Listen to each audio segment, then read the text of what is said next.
নমস্কার। গল্পকথক রীতি চ্যানেলে আজকে আপনারা শুনবেন কেয়া পাতার নৌকো উপন্যাসের নবম পর্ব। আগে প্রথম ঘটনাটির কথা বলি। সেদিন অধর সাহা যা বলেছিল শেষ পর্যন্ত তা করে ছাড়ল। মহালয়ার দিন কয়েক আগে স্বয়ং সামনে দাঁড়িয়ে থেকে নিজের শ্রাদ্ধ চুকিয়ে ফেলল। যেমন তেমন করে নয়, রীতিমতো ধুমধাম করে দান সাগর শ্রাদ্ধ। এই কাজটা আর ভরসা করে ছেলেদের জন্য ফেলে রাখল না সে। রাজদিয়ার হেন মানুষ নেই যাকে নেমন্তন্ন করেনি অধর সাহা। শুধু রাজদিয়া কেন, আশেপাশের ৮-১০টা গ্রামগঞ্জের তাবৎ বাসিন্দাকে নেমন্তন্ন করে এসেছিল সে। একজন জীবন্ত মানুষ ৩-৩টে ছেলে বেঁচে থাকতে এই মর্তলোকেই নিজের পারলৌকিক কাজ সেরে যাচ্ছে, এমন বিস্ময়কর ঘটনা রাজদিয়াতে আর কখনো ঘটেনি। নিমন্ত্রিত অনিমন্ত্রিত, চেনা অচেনা, এই শ্রাদ্ধের খবর যার কানেই গেছে সেই অধর সাহার বাড়ি ছুটেছে। বিনুরাও হেমনাথের সঙ্গে গিয়ে শ্রাদ্ধের নেমন্তন্ন খেয়ে এসেছিল। দ্বিতীয় ঘটনাটি আরও মজার। মহালয়ার ঠিক আগের দিন দুপুরবেলা রান্নাঘরের সামনে দাঁড়িয়েছিল বিনু। স্নেহলতা এবং শিবানী ছিলেন ভিতরে। রান্না প্রায় শেষ হয়ে এসেছে, বাকিটুকু দুজনে ক্ষিপ্র হাতে সেরে ফেলছিলেন। বিনু জানতে এসেছিল কখন খেতে দেওয়া হবে। এর আগে ঘণ্টা দুয়েকের মতন পুকুরে পড়েছিল, লাফিয়ে ঝাঁপিয়ে চারিদিক উথাল পাথাল করে তুলেছে। চোখ দুটো এখন টকটকে লাল। এত পরিশ্রমের পর খিদে পেয়ে গিয়েছিল খুব। বিনু কিছু বলবার আগে বাগানের দিক থেকে ঊর্ধ্বশ্বাসে ছুটতে ছুটতে যুগল এসে হাজির। ভিতর বাড়ির উঠোনে এসে চাপা উত্তেজিত গলায় সে ডাকতে লাগল, ঠাউরমা, আরে ও ঠাউরমা। বিনু চমকে ঘুরে তাকালো। শিবানী এবং স্নেহলতাও বাইরে এসে দাঁড়িয়েছেন। যুগলের পরনে একটা নেংটি মতন, এছাড়া আর কিছুই নেই। সারা গায়ে পচা ভিজে পাটের ফেঁসও লেগে আছে, দুর্গন্ধ ভেসে আসছে। আশ্বিনের শুরুতে রাজদিয়া এসে বিনু দেখেছিল পচা পাটের আঁশ ছাড়াচ্ছে যুগল। এখনও তা শেষ হয়নি। চোখের পলকে কাছে এসে পড়ল যুগল। আগের সুরেই বলল, সর্বনাশ হইয়া গেছে ঠাউরমা, সর্বনাশ হইয়া গেছে। কি হয়েছে? ওরা আইসা গেছে, এখন আমি কি করি? কারা এসেছে রে? টুনি বইনের জামাই আর কে? গোপাল দাস। কোন গোপাল দাস রে? আরে ওই যে ভ্যাটির দেশের, গ্রামের নাম মোহনগুঞ্জ। ও বুঝেছি, পাখির বাপ তো। হ, তা গোপাল দাস বলিস যে? শ্বশুরমশাই বলতে বুঝি লজ্জা লাগে? অহনো তো হয় নাই। কি হয়নি ওর? ও, পাখির সঙ্গে বিয়ে না হলে বুঝি শ্বশুর বলবি না? হ্যাঁ, কি কন যায়? অহন আমি কি করি ঠাউরমা? কেন, তোর আবার কি হলো? ওনাগো কাছে কেমনে গিয়া খাড়ামু? ছোঁড়া তো লজ্জায় গেলি, তুই পুরুষ মানুষ না? বলেই হাসতে শুরু করলেন স্নেহলতা। ডাকতে লাগলেন, ওগো এদিকে একটু শুনে যাও তো। হেমনাথ অবনীমোহন উত্তরের ঘরে ছিলেন। সুধা সুনীতিরা কোথায় কে জানে। উত্তরের ঘর থেকে হেমনাথ সাড়া দিলেন, যাই। ঠাউর দাহে, আমি পালাই। পালাবি কেন? দাঁড়া দাঁড়া। যুগল আর দাঁড়াল না, ঊর্ধ্বশ্বাসে বাড়ির পিছন দিকে ছুট লাগাল। স্নেহলতা এবং শিবানী হাসতে লাগলেন। বিনু খিদের কথা ভুলে গেছে। জলের মাঝ মধ্যিখানে দ্বীপের মতন টুনিদের বাড়িটা তার চোখের সামনে তখন ভাসছিল। বারবার পাখির কথা মনে পড়ে যাচ্ছিল তার।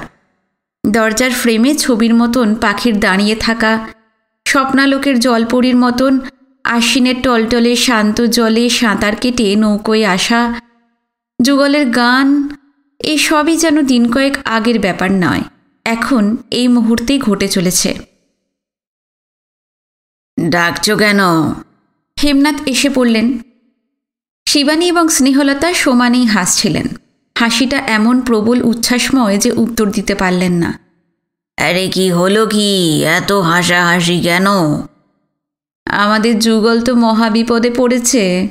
কিসের বিপদ? বিপদটা কি স্নেহলতা বুঝিয়ে দিলেন।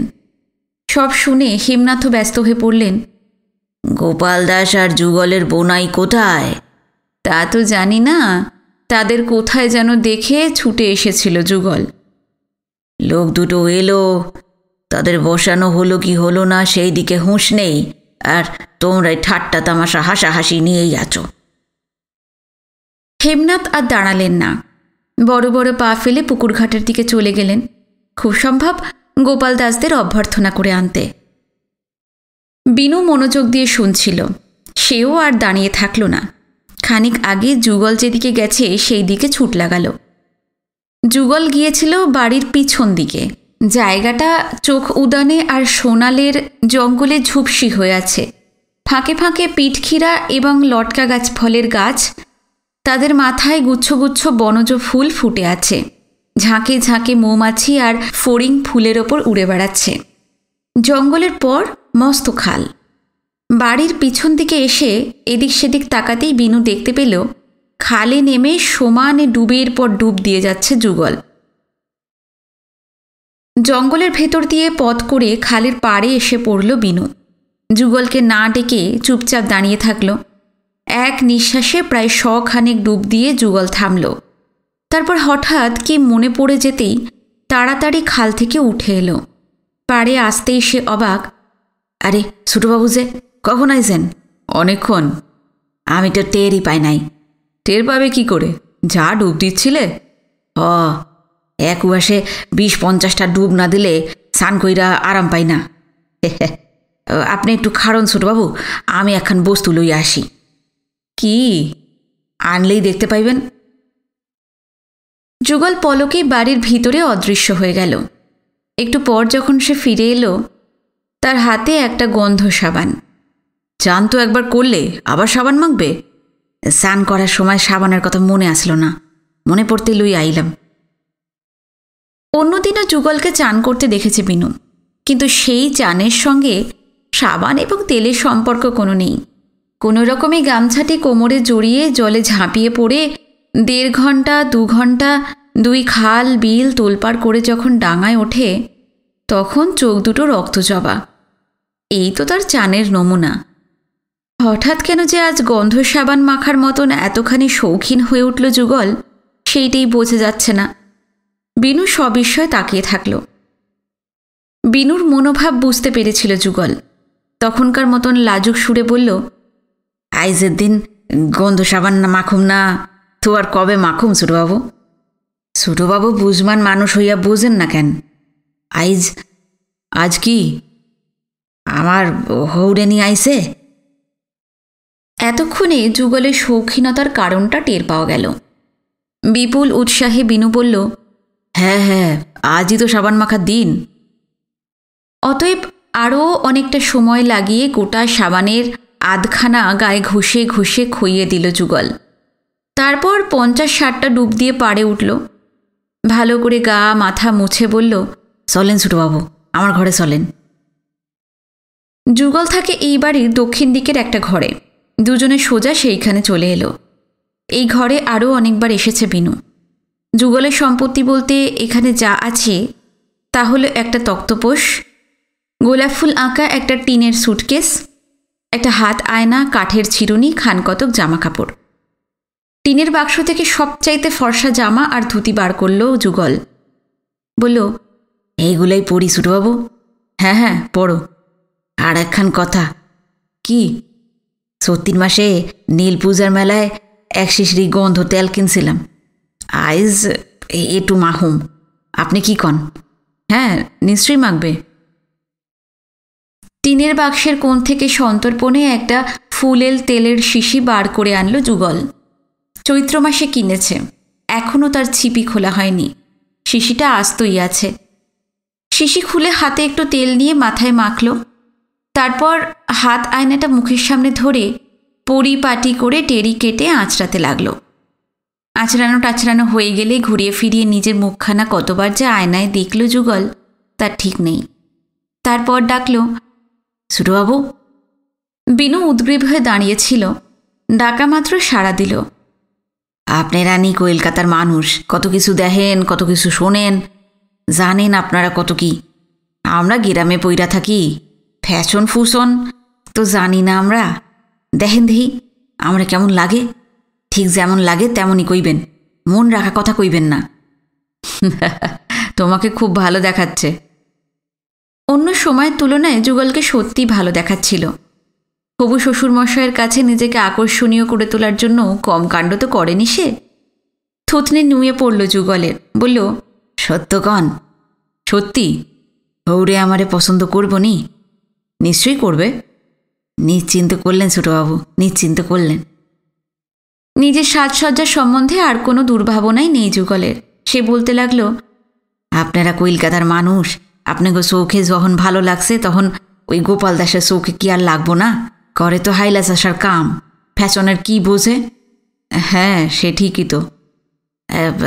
আরেকখান কথা ছোটবাবু। কি বলো? এই যে গন্ধ সাবান, গন্ধ তেল মাখছি, এই সকল কথা কারোরে কইবেন না কিন্তু, ভগবানের কিরা। বললে কি হবে? সকলে আমার পিছে লাগবো, আলঠাইব, আমার একেবারে পাগল কইরা মারব। মনে মনে ভেবে নিল বিনু কথাটা মিথ্যে নয়। ব্যাপারটা একবার সুধা বা সুনীতির কানে তুলে দিলে দেখতে হবে না, যুগলকে বাড়ি ছাড়া করে দেবে। তার চাইতেও বড় কথা যে যুগল বিনুকে এত সম্মান দেয়, এত বিশ্বাস করে, যত্ন করে তাকে সাঁতার শিখিয়েছে, নৌকোয় চড়িয়ে দিক বিদিকে ঘুরিয়ে বেরিয়েছে, জল বাংলার পাখি পতঙ্গ গাছপালা সরীসৃপ চিনিয়েছে, তার গোপন খবর ঢাক বাজিয়ে অন্যকে জানানো উচিত নয়। এতে বিশ্বাসঘাতকতা করা হয়। হঠাৎ একটা কথা মনে পড়তে বিনু তাড়াতাড়ি বলে উঠল, আমি তো কাউকে বলবো না, কিন্তু। দু চোখে প্রশ্ন নিয়ে তাকালো যুগল। বিনু বলতে লাগলো, ফুলের তেল আর সাবানের গন্ধ ঢাকবে কি করে?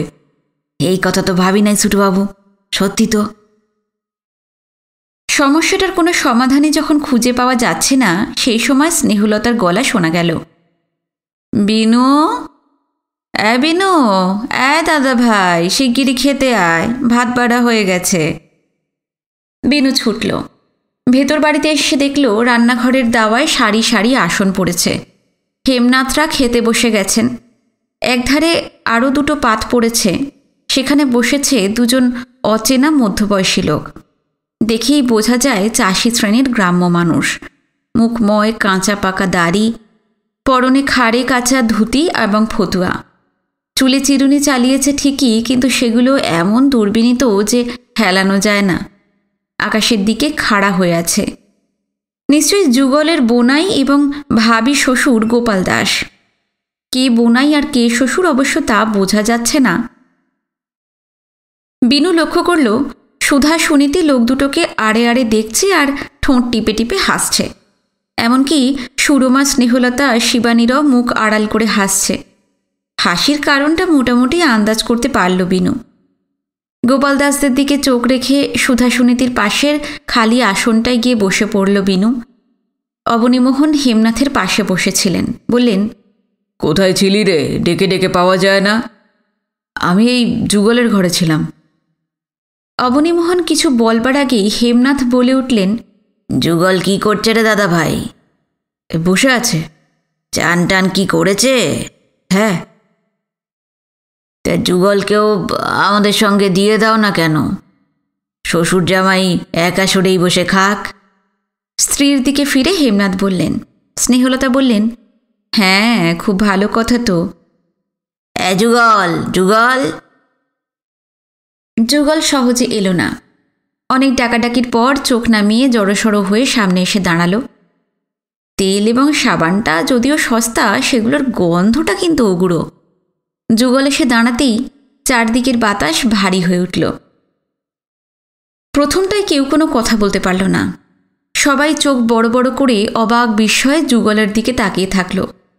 তারপরে হেমনাথ সুর টেনে টেনে বলে উঠলেন, করেছিস কি রে যুগলা? হ্যাঁ, মাথায় টেরি, গায়ে ফুল হাতা জামা, নতুন কাপড়, ভুরভুরে তেল সাবানের গন্ধ, একেবারে রাজবেশ যে রে বেটা। দুরন্ত হাসির একটা স্রোত এতক্ষণ পাথরের আড়ালে আটকে ছিল যেন। হঠাৎ আড়ালটা সরে গিয়ে চারদিক থেকে কলকল করে ফেনায়িত উচ্ছ্বাসে বেরিয়ে এলো। সবাই হেসে হেসে গলে পড়তে লাগলো। আর তার ভিতরেই হেমনাথের গলা আবার শোনা গেল, শ্বশুরকে দেখেই যদি এরকম সেজেছিস যুগলা, শ্বশুরের মেয়েকে দেখলে যে কি করবি তুই। যুগল দাঁড়িয়ে থাকতে পারল না, এক দৌড়ে অদৃশ্য হয়ে গেল।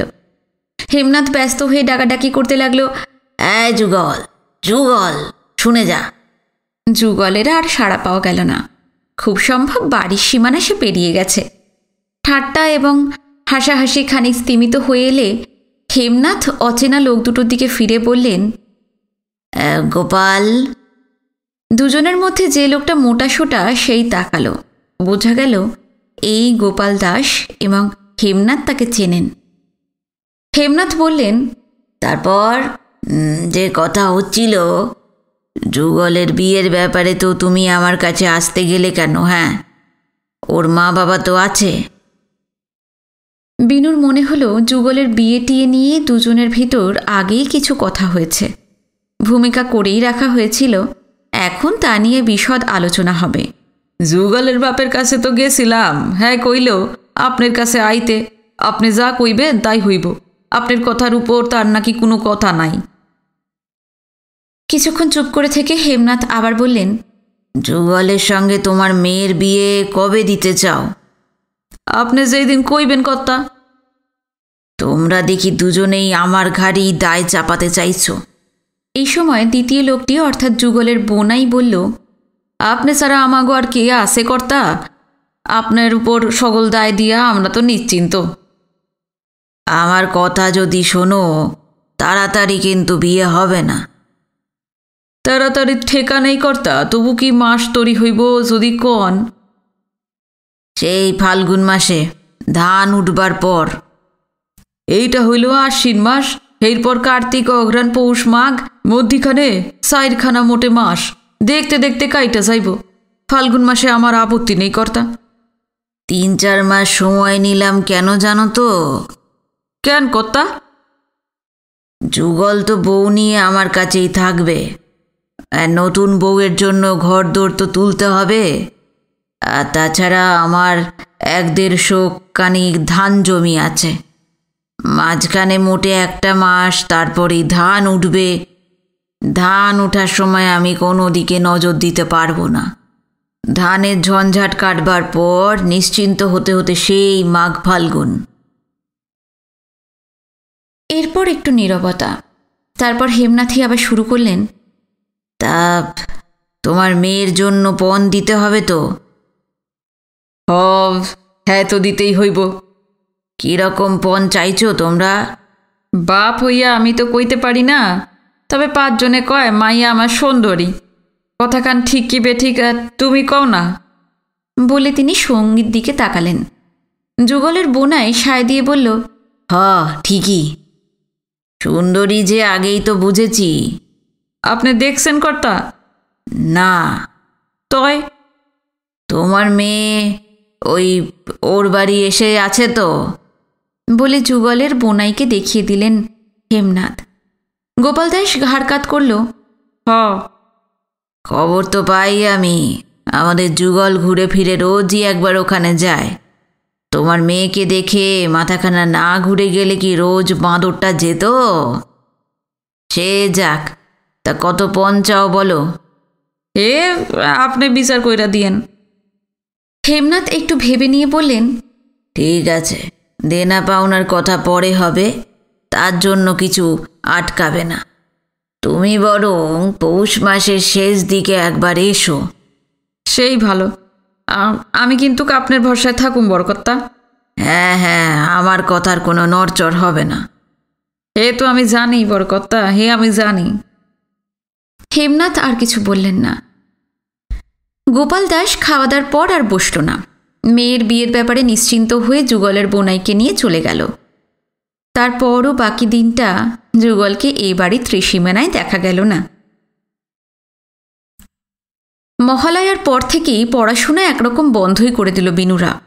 যে বইগুলো বাক্স থেকে বার করা হয়েছিল সেগুলো বাক্সে গিয়ে আবার ঢুকলো না, তাকের ওপর সারি সারি গিয়ে জমা হলো। সেগুলোর ওপর আশ্বিনের ধুলো জমতে লাগলো। মহালয়ার দিন থেকেই রাজদিয়ার রং গেছে বদলে। বর্ষার নতুন জলের মতন দিক বিদিক থেকে প্রবাসী সন্তানেরা সবাই ফিরে এসেছে। রাজদিয়ার এ পাড়া সে পাড়া থেকে এখন ঢাকের আওয়াজ ভেসে আসে। আশ্বিনের শেষাশেষি বাতাস যেন সানাই হয়ে উঠেছে, আর রোদটা যেন সারা গায়ে কাঁচা হলুদ মেখে এসে দাঁড়ায়। শিউলি গাছগুলোর পাতা আর দেখা যায় না, ফুলে ফুলে সেগুলো ছেয়ে গেছে।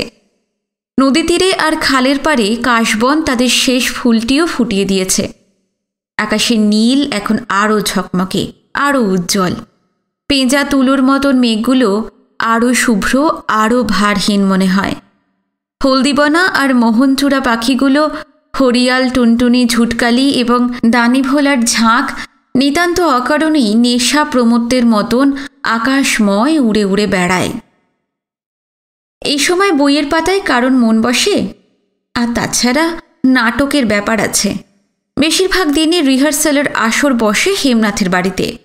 বিকেলবেলা রাজ্যের মানুষ জুটিয়ে এনে হিরণ নাটকের মহড়া শুরু করে দেয়। এ ব্যাপারে সবচাইতে বেশি উৎসাহ অবনীমোহনের। হেমনাথও কম মাতেননি। হইচই, চিৎকার, হাসাহাসি এবং পরিহাসে আসর সরগরম হয়ে ওঠে। রিহার্সাল ভাঙতে ভাঙতে রাত দুপুর। এত হুল্লোড়ে পড়াশোনা হবার কথা তো নয়। বিনুর আজকাল সারাদিনই ছুটি। বিজয়া নাটকে ছোট একটা রোল সে পেয়েছে, সেইটুকু রিহার্সাল দিতে কতক্ষণ আর লাগে। নইলে বাকি দিনটা যুগলের সঙ্গে কিংবা একা একাই ঘুরে বেড়ায়। ছোট্ট নগণ্য রাজদিয়া শহরের সব কিছুই বিনু চিনে ফেলেছে। নদী তীর, চিত্রবিচিত্র পালতোলা অসংখ্য নৌকো, ইলশে ডিঙি, স্টিমার ঘাটা, কাশফুল, শিউলি বনে আশ্বিনের মোহিনী মায়া, এসবের আকর্ষণ তো আছেই। সবচাইতে বড় আকর্ষণ যেটা, সেটা হলো প্রতিমা। রাজদিয়ায় মোট 7খানা পুজো হচ্ছে, 2টো বারোয়ারি, বাকিগুলো বংশ পরম্পরায় বাড়ির পুজো। পটুয়াদের এখন আর ব্যস্ততার শেষ নেই। সারাদিনই প্রতিমার গায়ে রং লাগাচ্ছে, শোলা দিয়ে, জড়ি দিয়ে ডাকের সাজ তৈরি করছে। সারা রাজদিয়া টহল দিয়ে প্রায় সমস্ত দিনই প্রতিমা দেখে বেড়ায় বিনু। এইভাবেই চলছিল। হঠাৎ একদিন সকালবেলা স্নেহলতা হেমনাথকে বললেন, তুমি কি বলো তো? হেমনাথ ছকচকিয়ে গেলেন। স্নেহলতা আবার বললেন, একটু হুঁশ টুস যদি তোমার থাকে। পুজো এসে গেল, এখনো নতুন কাপড় চোপড় কিচ্ছু কেনা হলো না। ওরা এই প্রথম দাদু দিদার কাছে এলো। ষষ্ঠীর দিনে ওদের হাতে একটা নতুন সুতো দিতে হবে না? বড্ড ভুল হয়ে গেছে।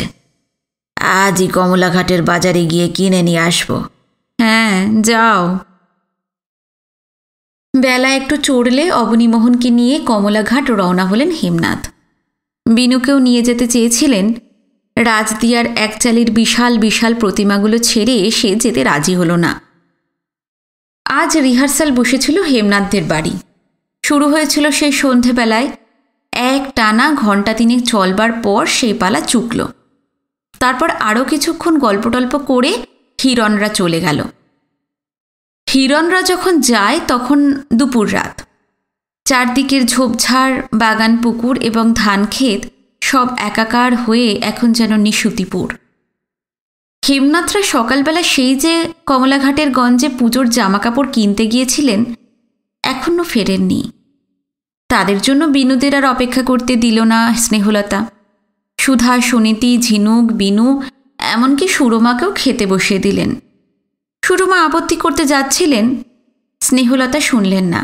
বললেন, তুমি রোগা মানুষ, রাত দুপুর পর্যন্ত না খেয়ে জেগে বসে থাকতে হবে না। তুমি খেয়ে দিয়ে শুয়ে পড়ো গিয়ে। না, মামারা তো এখনো ফিরলেন না। পুরুষ মানুষদের কারোর খাওয়া হলো না, আর আমি আগেই গিলতে বসে যাই। পুরুষ মানুষদের জন্য তোমার অত ভাবনার দরকার নেই। সেজন্য আমি আছি, ঠাকুরঝি আছে। তোর খাওয়া তুই খেয়ে নে তো। না না করেও স্নেহলতার ভয়ে সুরমাকে খেতে বসতে হলো। খাওয়া যখন প্রায় শেষ, সেই সময় হইচই করতে করতে হেমনাথরা ফিরে এলেন। পুকুরঘাট থেকে তার গলা পাওয়া গেল, কোথায় রে আমার দাদা ভাই দিদি ভাইরা? এই যুগল, কোথায়? সব ঘুমিয়ে পড়লি নাকি? সকালবেলা যুগল তাদের সঙ্গে কমলাঘাটের গঞ্জে যায়নি। নিজের ঘরে বসে এই মুহূর্তে কি যেন করছিল, ডাক শোনা মাত্রই হ্যারিকেন নিয়ে ছুটল। বিনুরা ধীরে ধীরে গল্প করতে করতে খাচ্ছিল। এখন গোগ্রাসে শেষ ভাত কটা মুখে পুড়তে লাগল। তাদের খাওয়ার মধ্যেই হেমনাথরা ভেতর বাড়ির উঠোনে এসে পড়লেন। হেমনাথ, অবনীমোহন সামনের দিকে ছিলেন। তাদের পিছনে আর একজন কেউ আছে, অন্ধকারে ঠিক বোঝা যাচ্ছে না। স্নেহলতা লক্ষ্য করছিলেন। স্বামীর উদ্দেশ্যে বললেন, তোমাদের পিছনে কে গো? তোমার আসামি। মানে? আলোটা একটু তুলে দেখো না, কে এসেছে। দাওয়ার দুধারেই দুটো হ্যারিকেন জ্বলছিল। একটা নিয়ে উঁচুতে তুলে ধরলেন স্নেহলতা। আর তখনই দেখা গেল হেমনাথদের পিছনে যিনি গুটিসুটি মেরে লুকিয়ে আছেন তিনি আর কেউ নন, লাড়মোড়। ঘাড়খানা বাঁকিয়ে চোখ কুঁচকে কিছুক্ষণ লাড়মোড়কে দেখলেন স্নেহলতা। তারপর ডাকলেন, ঠাকুরজি, ও ঠাকুরজি। শিবানী কাছাকাছি ছিলেন, ছুটে এলেন। লাড়মোড়ের দিকে আঙুল বাড়িয়ে স্নেহলতা বললেন, দেখো দেখো, কেমন গরু চোরের মতন দাঁড়িয়ে আছে, দেখো তো। শিবানীও তার সঙ্গে তাল দিয়ে বেজে উঠলেন, যা বলেছ, ঠিক গরু চোর। আর রঙ্গ করতে হবে না সাহেব, আড়াল থেকে বেরিয়ে এসো, নতুন করে তোমার রূপ দেখে একটু চোখ জুড়োই। লাড়মোড় ভয়ে ভয়ে হাত জোড় করে বেরিয়ে এলেন। তার ভঙ্গি দেখে স্নেহলতা হেসে ফেললেন। আর পারি না, সাহেবকে নিয়ে আর পারি না। মাঝে মাঝে স্নেহলতা রেগে যান ঠিকই, তার ভিতরে কিন্তু কোনো দাহ নেই। যা আছে তা হলো কৌতুক, মলিনতাহীন স্নিগ্ধ পরিহাস। লাড়মোড় বললেন, এই ভাট্টা, শুধু এই ভাট্টা ক্ষমা করে দিন বউ ঠাকুরুন, আর কখনো এরকম হবে না। তীক্ষ্ণ ভ্রুকুটিতে লাড়মোড়কে বিদ্ধ করতে করতে স্নেহলতা বললেন, 40 বছর ধরে খালি এই বারটা আর এই বারটাই শুনছি। এবারে সীমানা পেরুলে আমার কথা কি আপনার মনে থাকে? স্নেহলতা কখনো লাড়মোড়কে আপনি বলেন, কখনো তুমি। দুজনের সম্পর্ক অত্যন্ত মধুর এবং নির্মল। এবার থেকে ঠিক থাকবে। ঠিক যে কত থাকবে তা আমি জানি। সুজনগঞ্জের হাট থেকে সেদিন তো ফিরে আসার কথা ছিল, তাই না? ছিল, কিন্তু সুজনগঞ্জের হাট থেকে এক রুগীর জন্য আমাকে চর বেহুলা যেতে হয়েছিল। সে কথা তো হেম জানে, আপনাকে বলেনি? থাক থাক, আর চোরের সাক্ষী এই গাঁট কাটাকে ডাকতে হবে না। এখন দয়া করে হাত পা ধুয়ে কাপড় ছেড়ে নিন। হাত মুখ ধোয়া হয়ে গেলেও রেহাই পেলেন না লাড়মোড়। স্নেহলতা সমানে বলতে লাগলেন, খালি রুগী রুগী আর রুগী। নিজের ঘুম, বিশ্রাম, স্বাস্থ্য সেগুলো কোথায় যাবে? হ্যাঁ, কোনো দিকে কি নজর আছে? রুগীরা স্বর্গে বাতি জ্বেলে দেবে তো? লাড়মোড় চুপ। কি ভেবে স্নেহলতা আবার প্রশ্ন করলেন, তা বয়স কত হলো আপনার? হ্যাঁ, এই 60-65 হবে। জোয়ান বয়সে যা মানাতো এখন কি আর তা মানায়? মানায় না, বুঝলেন মশাই। দৌড়ঝাঁপ লাফালাফিগুলো একটু থামান এবার। একবার বিছানায় পড়লে এই বয়সে আর উঠতে হবে না। কি হাসির কি হলো? এবার থেকে নিজের দিকেই খুব নজর দেব।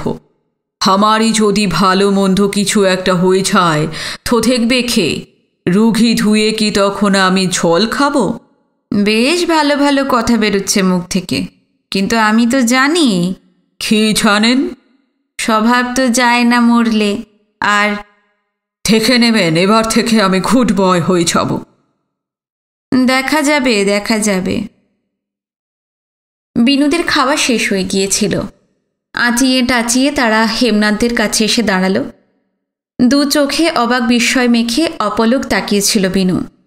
লাড়মোড়কে যখন প্রথম দেখেছিল সে, তখন থেকেই সেই বিস্ময় আর মুগ্ধতার শুরু। এখনও তা কাটেনি, বরং দিন দিন বেড়েই চলেছে। একটা কথা জানবার ভারী ইচ্ছে হচ্ছিল বিনুর। সুজনগঞ্জের হাট থেকে গহর আলীদের সঙ্গে সেই যে লাড়মোড় চলে গিয়েছিলেন, তারপর এই কদিন কোথায় কাটালেন? চরবেহুলাতেই কি? বিনু হয়তো জিজ্ঞেস করত, তার মনের কথাটা অন্তর্যামের মতন আগে ভাগে জানতে পেরে বুঝে স্নেহলতাই সেই প্রশ্নটা করলেন। লাড়মোড় যা উত্তর দিলেন তা এই রকম। চরবেহুলায় তিনি ছিলেন মোটে 2 দিন। তার যাবার খবর আগে ভাগেই রটে গিয়েছিল, ফলে চারপাশের গ্রামগঞ্জে যত রোগী আছে তাদের আত্মীয় স্বজনেরা এসে ছেঁকে ধরেছিল। একবার যখন ওদিকে যাওয়াই হয়েছে, তখন তো আর অসুস্থ শয্যাশায়ী মানুষগুলোকে না ফেলে রেখে আসতে পারেন না লাড়মোড়। কাজেই চরবেহুলা থেকে তাকে যেতে হয়েছিল কুকুটিয়া, সেখান থেকে রসুনিয়া, রসুনিয়া থেকে আউটশাহী। এইভাবে নানা জায়গা ঘুরে আজ দুপুরে এসেছিলেন কমলাঘাটের গঞ্জে। রাজদিয়াগামী নৌকো খুঁজছিলেন তিনি। এদিকে যারা আসবে তাদের কারোর সহযাত্রী হবেন, এই রকমই ইচ্ছে। এমন সময় হেমনাথদের সঙ্গে দেখা। তাদের সঙ্গে সারা দিন ঘুরে ফিরে কেনাকাটা করেছেন লাড়মোড়। তারপর সন্ধ্যের আগে আগেই নৌকোয় উঠেছেন। স্নেহলতা বললেন, অনেক বক্তৃতা হয়েছে, চলুন এবার খেতে চলুন। হ্যাঁ হ্যাঁ, বড্ড খিদে পেয়েছে। খেতে খেতে বিনুর সঙ্গে, সুধা সুনীতির সঙ্গে, সুরমা, শিবানী, ঝিনুকের সঙ্গে অনেক গল্প টল্প করলেন তিনি। তারপর হঠাৎ অবনীমোহনের দিকে ফিরে বললেন, তোমরা তো একদিনও আমার ওখানে গেলে না। যেতে কখনো কি বলেছেন যে ওরা যাবে? স্নেহলতা ঝংকার দিয়ে উঠলেন। ধপধপে ফর্সা মানুষটি একেবারে লাল হয়ে গেলেন। বিব্রত মুখে বললেন, ছেথেছে বলবো, নানা ঝঞ্ঝাটে তো আমার মনেই ছিল না। রমু না হয় আরও এসেছে, কিন্তু এই যে অবনী, সুধা, সুনীতি, বিনু, ওরা তো এই প্রথম রাজদিয়া এলো। কোথায় তাদের নিয়ে আমোদ আহ্লাদ করবেন তা না, আজ চরবেহুলা, কাল রসুনিয়া, এই করে বেড়াচ্ছেন। সত্যি খুব অন্যায় হয়ে গেছে। বলেই তিনি অবনীমোহনের দিকে ফিরলেন। কবে আমার ওখানে যাচ্ছ বলো? সকালবেলা চলে যাবে, সারা দিন থাকতে হবে। তার আর তো কিছু নেই, একদিন গেলেই হয়। অবনীমোহন বললেন, একদিন নয়, ঠিক তারিখটা আমি জানতে চাই। হেমনাথ এতক্ষণ চুপচাপ খেয়ে যাচ্ছিলেন। এবার তিনি বললেন, পুজোর ভিতর একদিন যাবে, এই ধরো সপ্তমীর দিন। বেশ, ফাঁকা কথা তো? হ্যাঁ হ্যাঁ, পাকা কথা। খাওয়া দাওয়ার পর লাড়মোড় বললেন, ওকে, এখন তাহলে আমি চলি। এত রাত্রিরে কোথায় যাবেন? আমার গির্জায়। থাক, আজ আর যেতে হবে না। এখানেই বিছানা করে দিচ্ছি, শুয়ে পড়ুন, কাল সকালবেলা উঠে চলে যাবেন।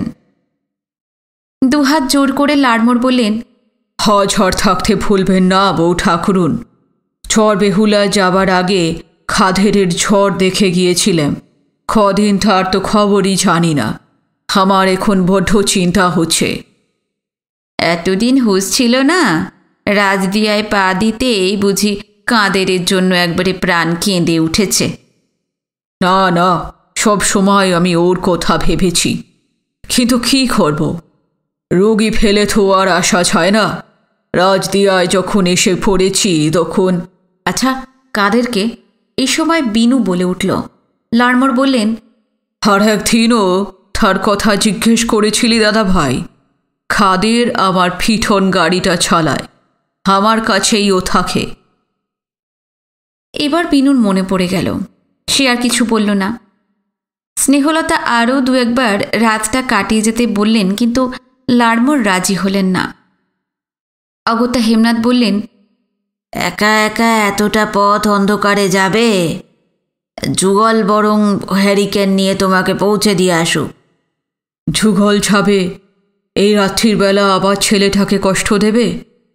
ও কিছু কষ্ট নয়, তুমি একটু দাঁড়াও, ও খেয়ে নি। তারপরেই স্ত্রীর দিকে ফিরে হেমনাথ বললেন, তাড়াতাড়ি একটু যুগলকে খেতে দিয়ে দাও তো। 3 থাবায় খাওয়া শেষ করে লাড়মোড়ের সঙ্গে চলে গেল যুগল। একটু পর বাগানের দূর প্রান্ত থেকে লাড়মোড়ের গম্ভীর সুরেলা কণ্ঠস্বর ভেসে এলো। অন্ধকারে নির্জন পথে যেতে যেতে তিনি খ্রিস্ট বন্দনা শুরু করেছেন। কাল রাত্রিরে কমলাঘাটের বন্দর থেকে বড় বড় দুটো বাক্স বোঝাই জামা কাপড় কিনে এনেছিলেন হেমনাথরা।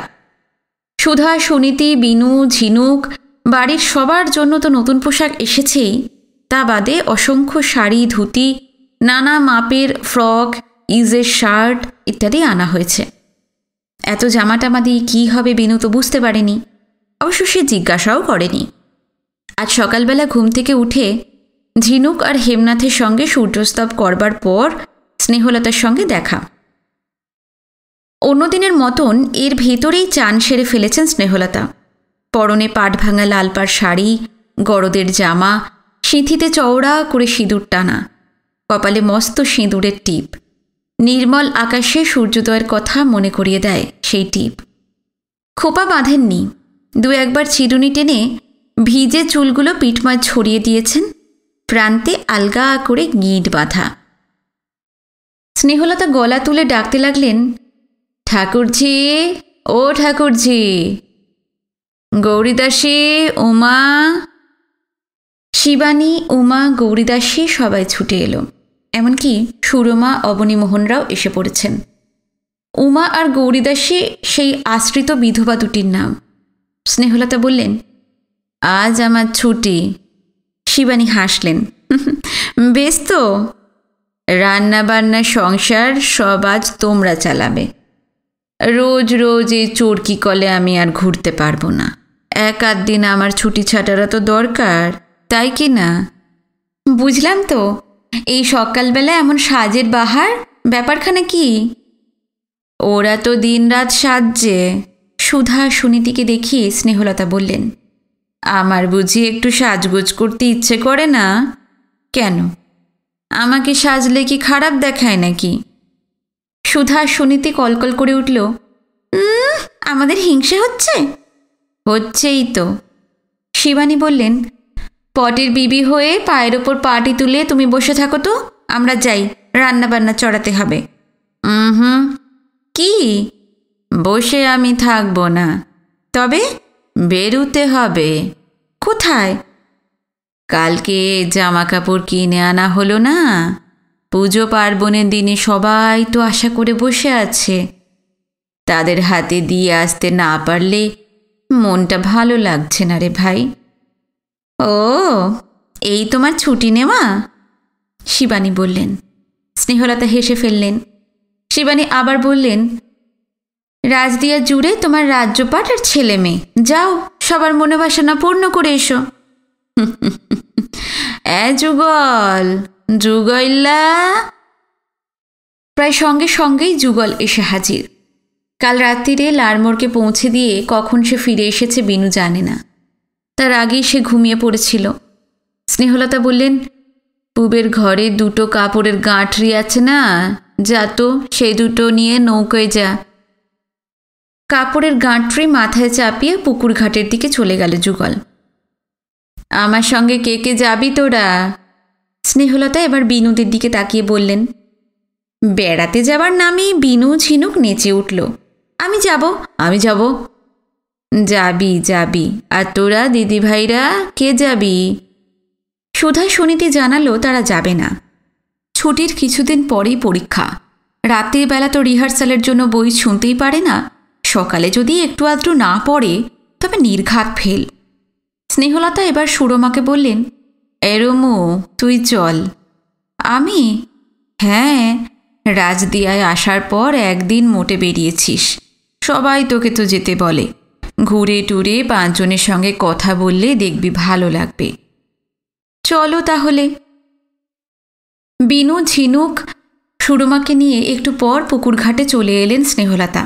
সেদিন সুজনগঞ্জের হাট থেকে যে নতুন নৌকোখানা কিনেছিলেন হেমনাথ, তার গলুইতে উন্মুখ হয়ে বসেছিল যুগল। স্নেহলতারা উঠতেই নৌকো ছেড়ে দিল, বলল, কই যাইবেন ঠাউরমা? আগে কুমোরপাড়ায় চল তো। পুকুরটার পূব দিকে ধানের ক্ষেত, উত্তরে খাল।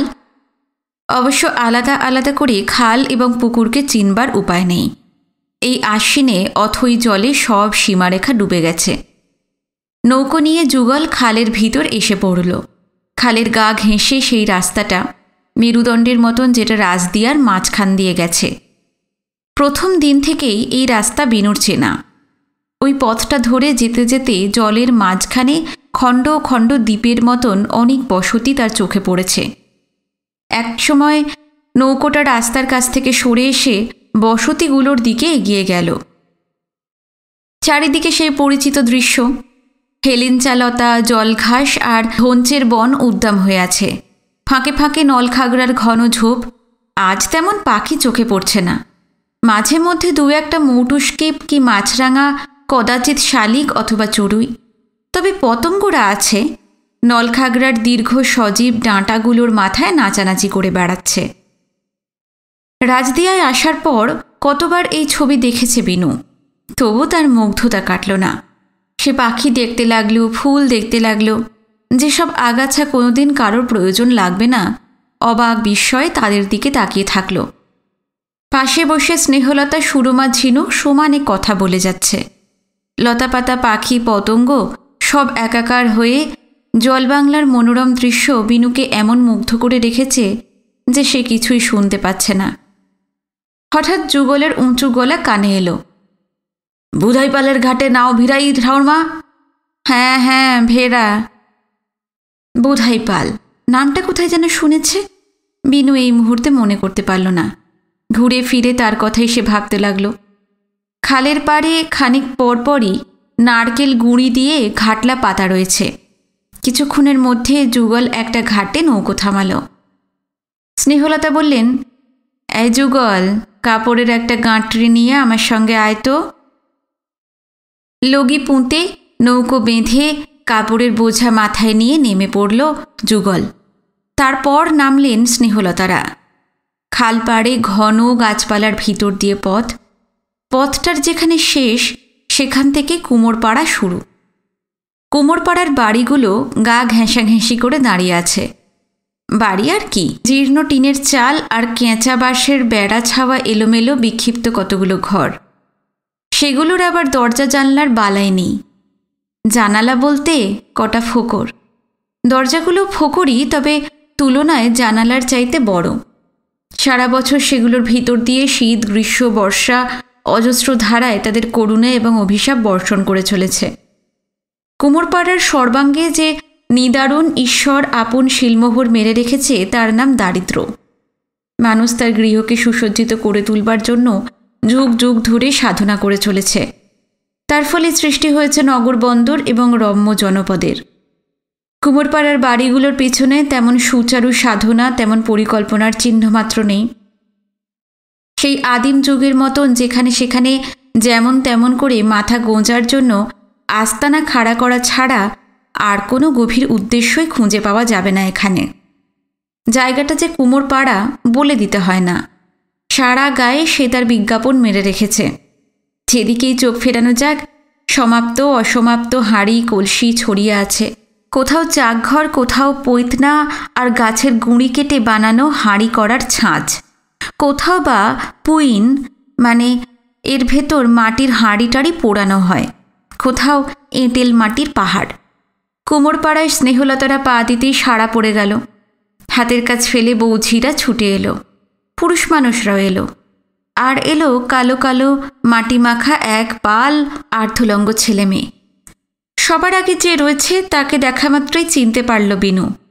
সেদিন সুজনগঞ্জের হাটেও একে দেখেছিল। লোকটা বুধাইপাল। খানিক আগে নামটার সঙ্গে তাকে কিছুতেই মেলাতে পারছিল না। বুধাইপাল চেঁচিয়ে উঠল, মা জননী আইসে, মা জননী আইসে। তোমরা কেমন আছো? আপনি আর হেমকর্তা মাথার উপর থাকতে মন্দ থাকুন আর কি জো আছে? আমরা আর ভালো রাখার কি ক্ষমতা কতটুকু আমাদের?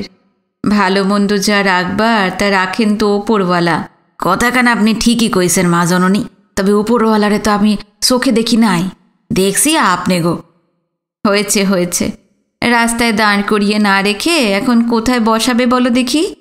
আহা, এ আমি কি আহাম্মক পথে খাড়া করাইয়া রাখছি। আসেন মা জননী, আসেন। স্নেহলতারা চলতে লাগলেন।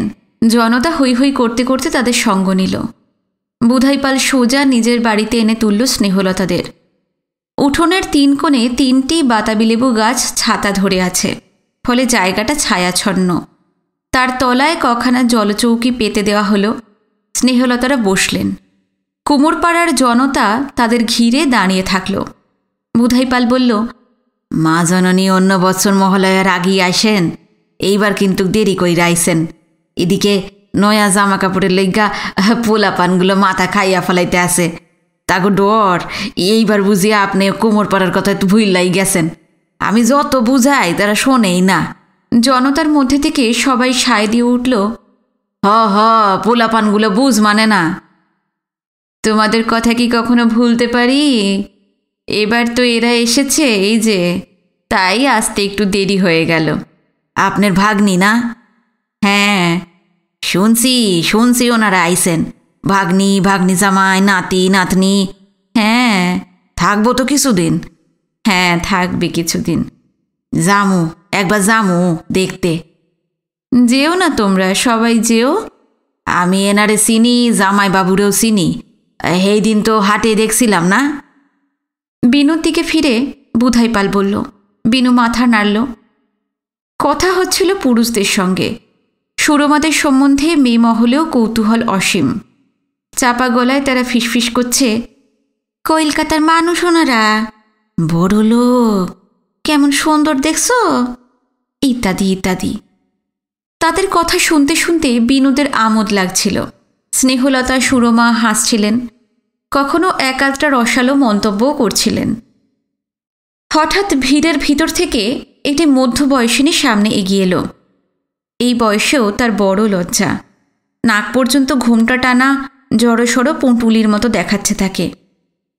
কে রে, নিবারণের বউ না? হা। কিছু বলবে? হা, আমার মাইয়া বিন্দি 4 বৎসর মাঘ মণ্ডলের ব্রত করছে। সকল বছরই আপনি আইসেন, এইবার তার ব্রত সাঙ্গ হইবে। আপনারে আইতে হইব কিলাম? হ্যাঁ, নিশ্চয়ই আসব, সেই মাঘ মাসে তো। আমি আগে থাকতে কইয়া রাখলাম আপনারে। তা বিন্দি কই? তাকে তো দেখছি না, বাড়িত নাই, খাল পাড়ে সেচি শাক তুলতে গেছে। একটু নীরবতা। তারপর স্নেহলতা বললেন, আচ্ছা, আজকে কিন্তু আর বসতে পারবো না, অনেক জায়গায় যেতে হবে তো। এই নাও, তোমাদের জামা কাপড়গুলো নিয়ে যাও। যুগলকে বললেন, এই যুগল, কাপড়ের গাঁটরিটা খোলতো। ছেলে মেয়ে বুড়ো বাচ্চা সবাইকে ডেকে নিজের হাতেই নতুন জামা কাপড় দিলেন স্নেহলতা। ভিড়ের ভেতর থেকে কে একজন বলল, পূজার সময় আপনি আসেন মা, সারা বছরে এই একবার একটু নয়া সুতো গায়ে ওঠে। কত আশা বুকে লইয়া যে এই দিনটা লইয়া বইসা থাকি। এত জামা কাপড় কেন কেনা হয়েছে এইবার বিনু বুঝতে পারল। আরও বুঝল, রাজদিয়ার ঘরে ঘরে স্নেহলতার অসংখ্য সন্তান।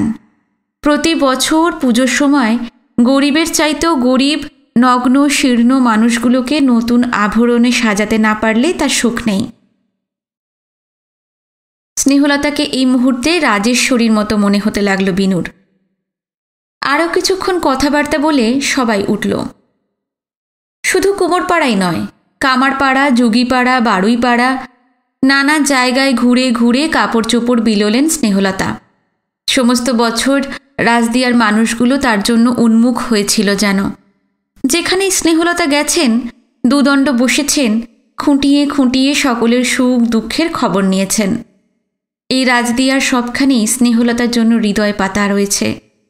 তার উপর দিয়ে পা ফেলে ফেলে স্বর্গের দেবীর মতন তিনি সকলের প্রাণের গভীর অন্তঃপুরে চলে যান। ঘুরতে ঘুরতে দুপুর হয়ে গেল। নিটোল পেয়ালার মতন শরতের ঝকঝকে নীল আকাশের ঠিক মাঝমধ্যিখানে সূর্যটা কখন এসে দাঁড়িয়েছে টের পাওয়া যায়নি। এইমাত্র স্নেহলতারা বারুইপাড়া থেকে বেরিয়ে নৌকোয় উঠলেন। আকাশের দিকে তাকিয়ে স্নেহলতা বললেন, ইস, অনেক বেলা হয়ে গেল, এখনও নাপিতপাড়া, আচার্যিপাড়া বাকি আছে।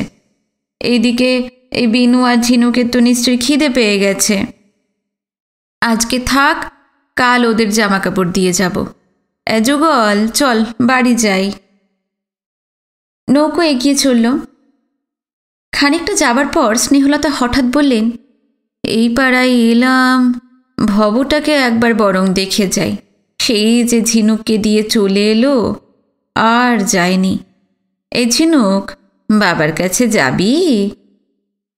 ঝিনুক মাথা নাড়ল, অর্থাৎ যাবে। যুগল, ভবদের ঘাটে একবার নৌকো লাগাতো।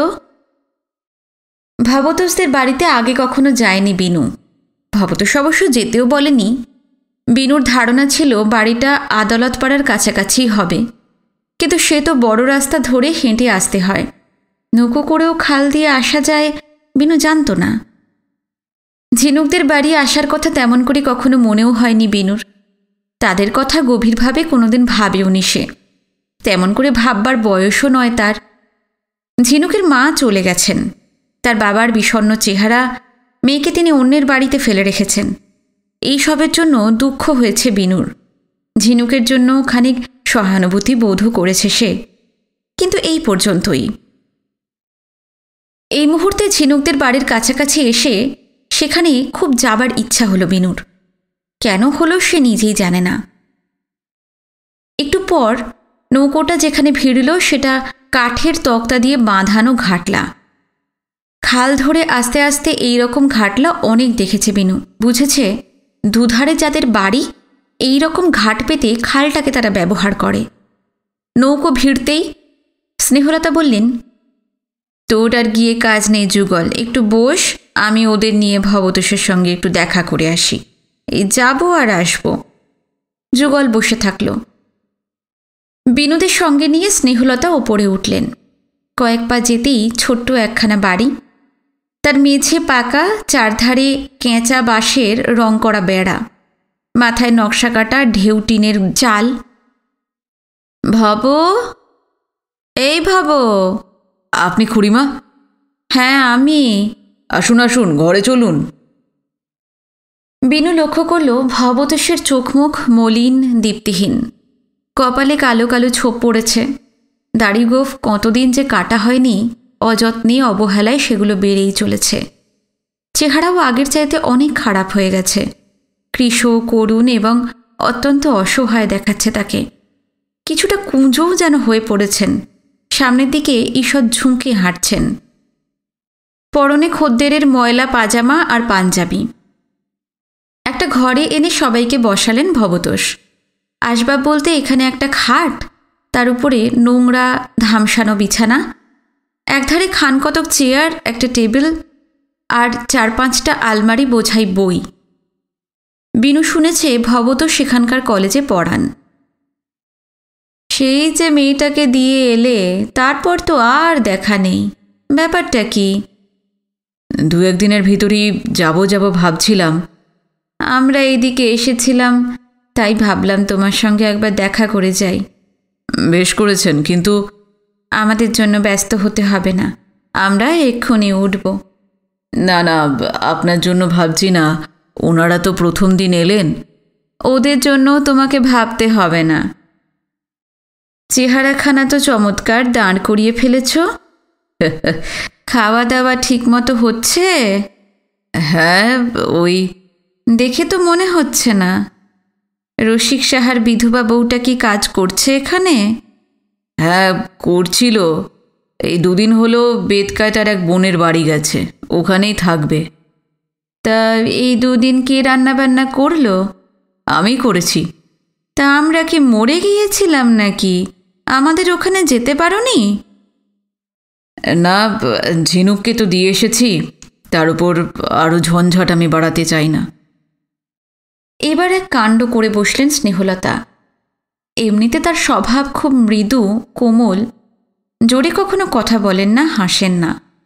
এই মুহূর্তে আত্মবিস্মৃত হয়ে গেলেন যেন। স্বভাববিরুদ্ধ চিৎকার করে উঠলেন, পারবো না কিন্তু আমরা তোমার মেয়ের দায়িত্ব নিতে পারবো না। এই তোমার মেয়ে থাকলো এখানে, আমরা চললাম। খুড়িমা, আমার অন্যায় হয়েছে। কাল থেকে 2 বেলা গিয়ে আপনার কাছে খেয়ে আসবো। আমাকে ক্ষমা করুন খুড়িমা।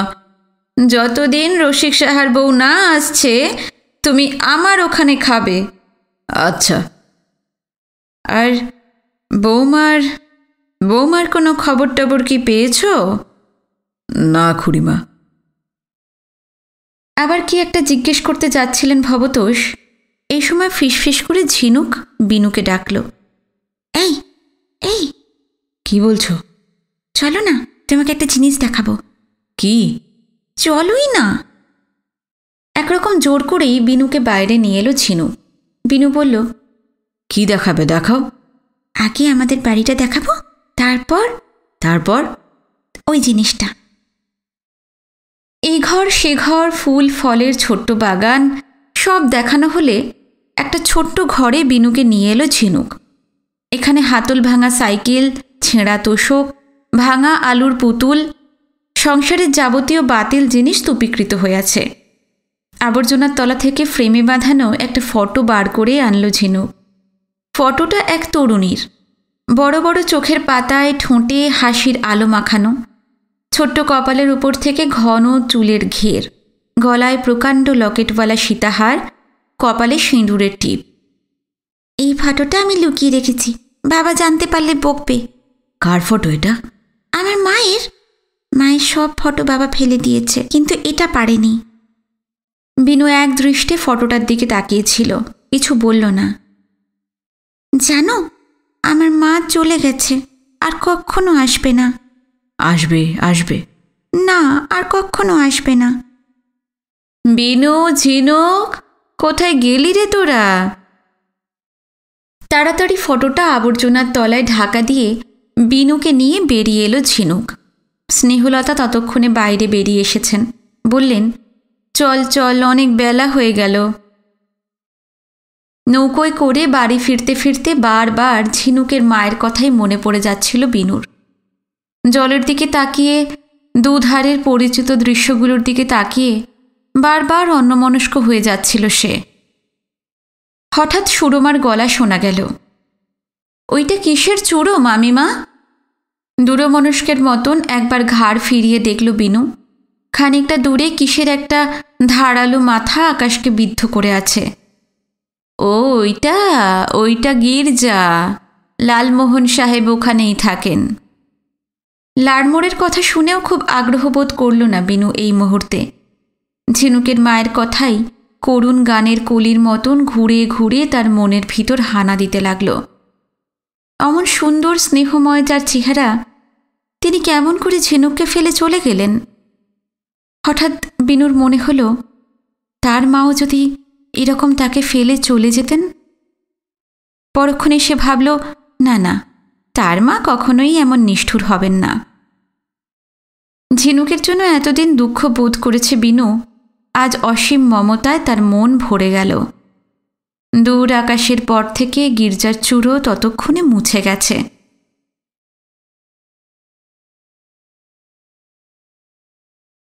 আজকের পর্ব এখানে শেষ করলাম।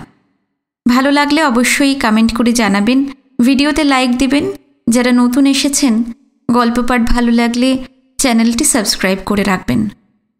পরবর্তী পর্ব নিয়ে খুব শিগগিরই ফিরে আসছি। নমস্কার, সবাই ভালো থাকবেন।